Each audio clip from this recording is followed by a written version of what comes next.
اللہ کے نبی نے فرمایا جب شرم و حیا کسی کے اندر سے نکل جاتی ہے تو اس کا جو دل چاہے وہ کر سکتا ہے، جب شرم و حیا نہیں تو جو دل چاہے کرے۔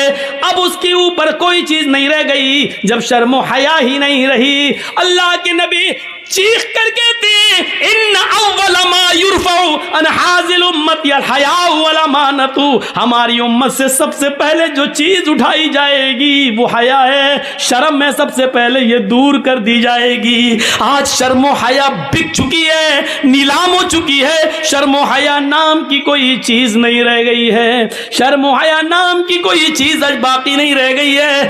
آج لڑکے اور لڑکیاں ایک ساتھ گفتگو کرتے ہوئے، سائیکل چلاتے ہوئے، باتیں کرتے ہوئے جا رہے ہیں، یہ شرم و حیا نام کی کوئی چیز نہیں رہ گئی ہے۔ وہ ایک دور تھا، وہ ایک دور تھا میرے بھائیوں کہ جنگ جمل کے موقع پر جب حضرت عائشہ ایک جگہ پر بیٹھی ہوئی تھی اور حضرت علی میں جنگ ہو رہی تھی، حضرت علی رضی اللہ تعالیٰ عنہ نے ایک رکا، ایک پرچہ، ایک نوٹ لکھا اور نوٹ لکھ کر حضرت عائشہ کے بھائی عبد الرحمن کو دیا اور فرمایا کہ یہ اپنی بہن عائشہ کو دے کر آؤ، اس میں میں نے کچھ چیزیں لکھوائی ہیں، حضرت عائشہ کو وہ پسند آ جائیں تو مجھے بتا دینا، اس میں ہم نے کچھ مشورے لکھے ہیں، حضرت عائشہ اگر ان مشوروں سے خوش ہو جائیں تو مجھے بتانا۔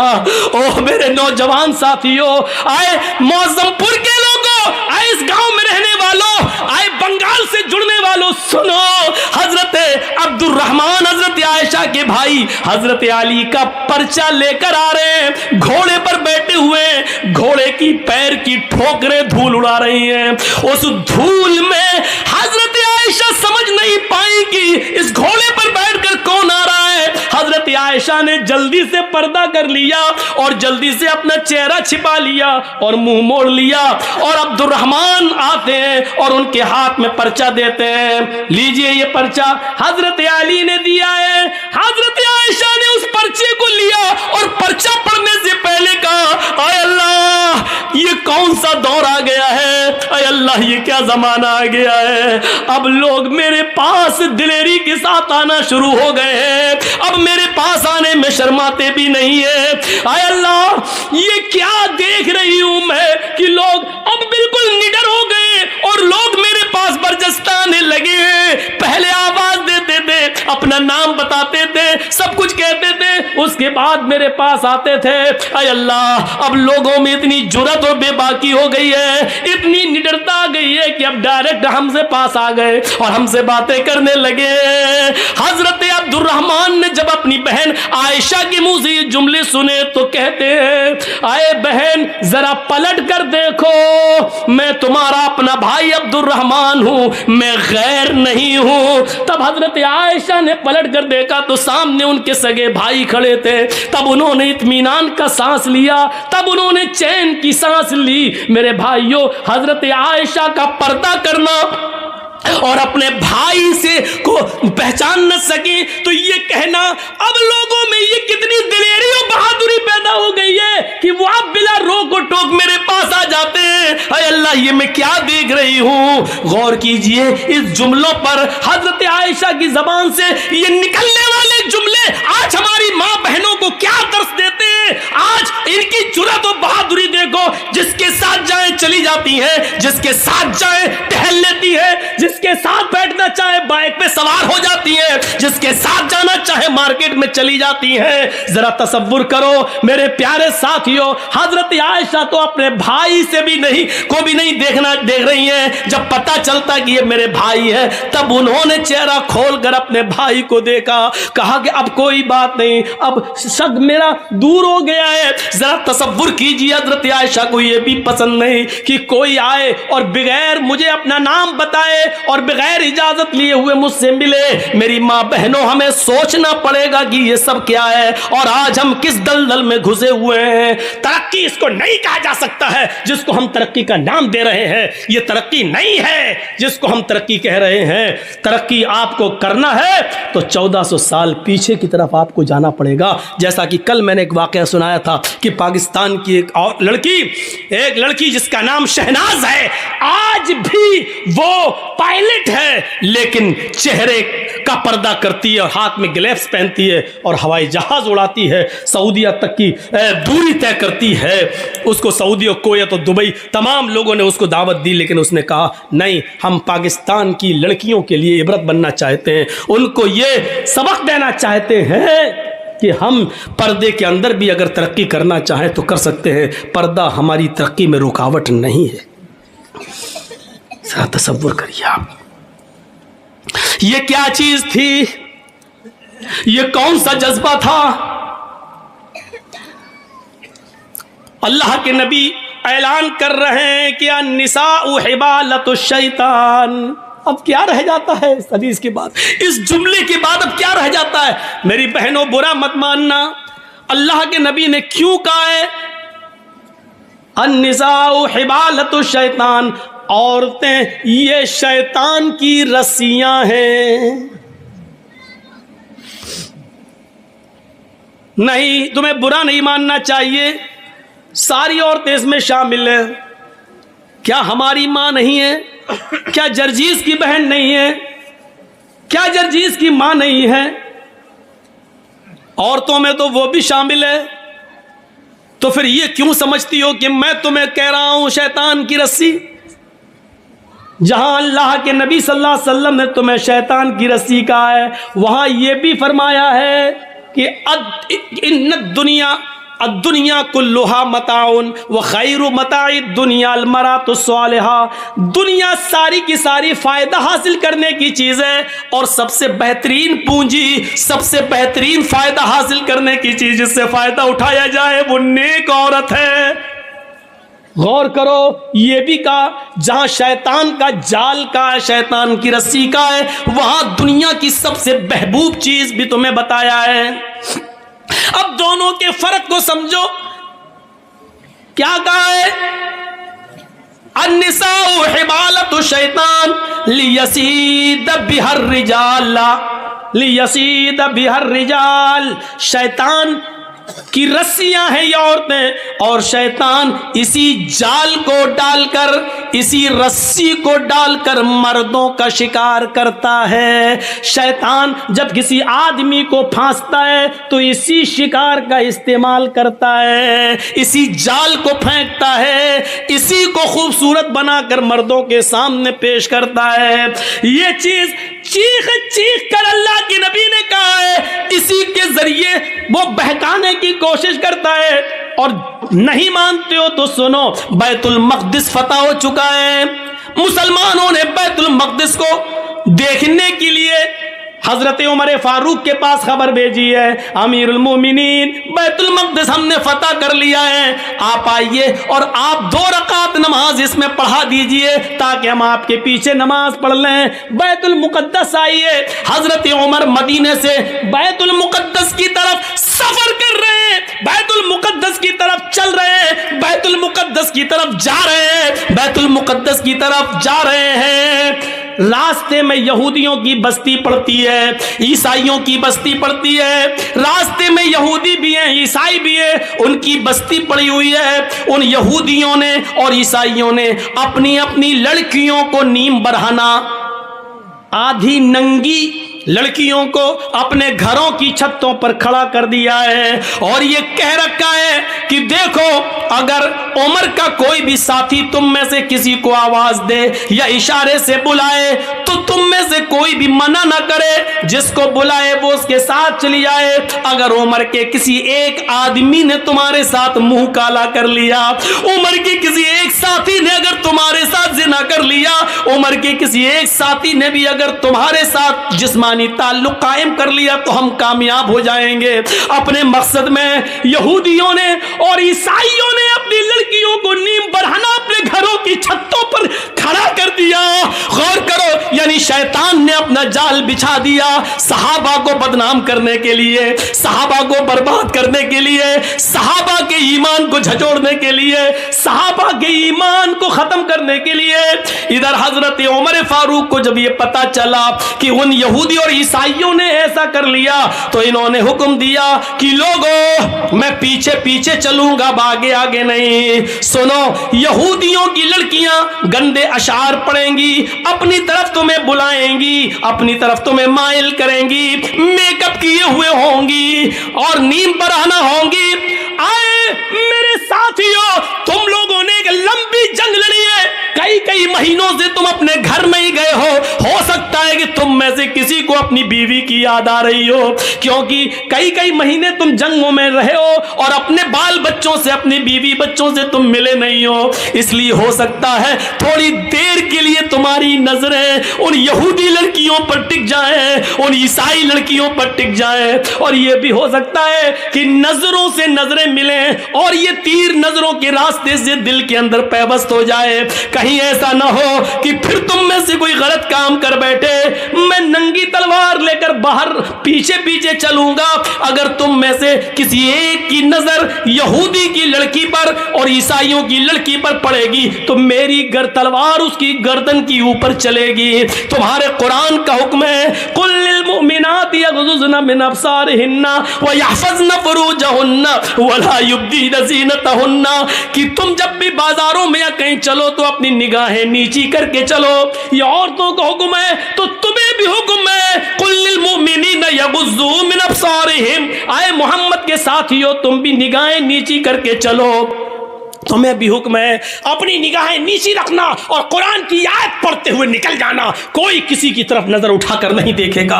حضرت عمر نے جب یہ خطبہ دیا, سارے صحابہ نے اپنے دل کی گہرائیوں میں پیوست کر لیا اور چلنے لگے. جب چلتے چلتے یہودیوں کی بستی آئی, یہودیوں کی لڑکیاں اور عیسائیوں کی لڑکیاں اس منظر کو دیکھ رہی ہیں, اور جب یہ اس گاؤں سے گزرنے لگے, ان کی چھتوں کے پاس سے گزرنے لگے تو ان کے میک اپ لائٹ مارنے لگے, ان کی خوبصورتی چمکنے لگی, ان کے حسن و جمال انگڑائیاں لینے لگے. میرے بھائیوں, اور ساتھ میں سریلی اور میٹھی آواز میں بجنے والے گانوں نے میرے بھائیوں کانوں کے اندر ایک عجیب کھنکھناہٹ پیدا کر دی.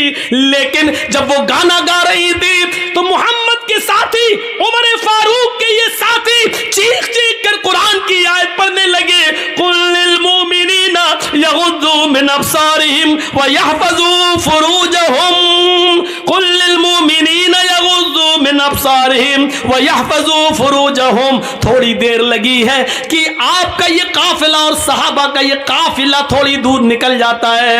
قرآن کی ان آیتوں کے آگے ان گانوں کی آوازیں مدھم پڑ جاتی ہیں, سلو ہو جاتی ہے. صحابہ کرام یہ قرآن کی آیتیں پڑھتے ہوئے آگے نکل جاتے ہیں. ان لڑکیوں کی طرف کبھی جھانک کر بھی نہیں دیکھا ہے.